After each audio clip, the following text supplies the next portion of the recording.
Bonjour à tous, je suis Joël Amissi, frère d'Evali Amissi. Je parle aujourd'hui en tant que frère, mais aussi en tant que citoyen à la recherche d'une seule chose, la vérité et la justice. Dans la nuit du 8 au 9 avril, mon frère a été assassiné dans des circonstances tragiques. Ce n'est pas une rumeur, ce n'est pas une histoire floue, c'est un fait grave, appuyé par des éléments matériels, des images de vidéosurveillance et de pistes déjà identifiées dans le cadre de l'enquête. Mais aujourd'hui, ce qui nous choque profondément, ce n'est pas seulement le crime, c'est ce qui se passe après. Un individu, clairement visible sur les caméras et identifié par les éléments de l'enquête, serait parti du pays malgré un avis des recherches déjà lancé. Et aujourd'hui encore, nous n'avons pas de réponses claires sur la situation réelle. Est-il arrêté ou non? Où se trouve-t-il exactement? Et pourquoi les informations officielles semblent-elles contradictoires?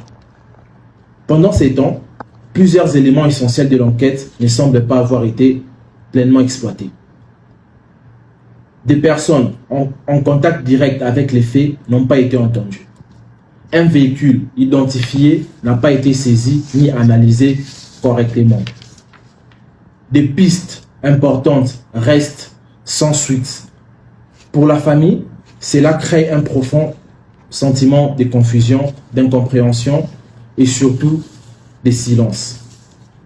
Je tiens à être clair. Je ne viens pas ici pour accuser sans preuve ni pour créer un conflit. Je viens demander ce qui est fondamental dans un état de droit. La vérité, la transparence, la rigueur dans les traitements de ces dossiers. À l'attention des autorités et du chef de l'État, son Excellence Félix Tshisekedi. Vous avez, à plusieurs reprises, encouragé les jeunes Congolais ainsi que la diaspora à revenir au pays, à investir et à croire au Congo, et à participer à la construction d'une nouvelle génération d'opportunités et de réussites. Mon frère a cru à ces messages. Il a fait ses choix. Il a placé sa confiance dans son pays. Aujourd'hui, il a été victime d'un crime grave. Nous ne venons pas avec une demande politique.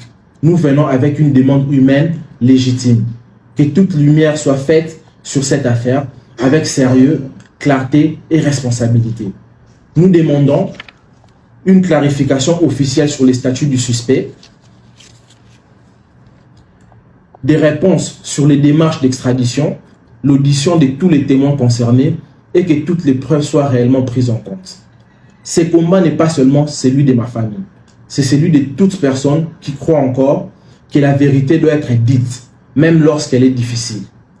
Nous ne cherchons pas la vengeance, nous cherchons la vérité. Et nous ne nous arrêterons pas tant qu'elle ne sera pas clairement établie. Merci.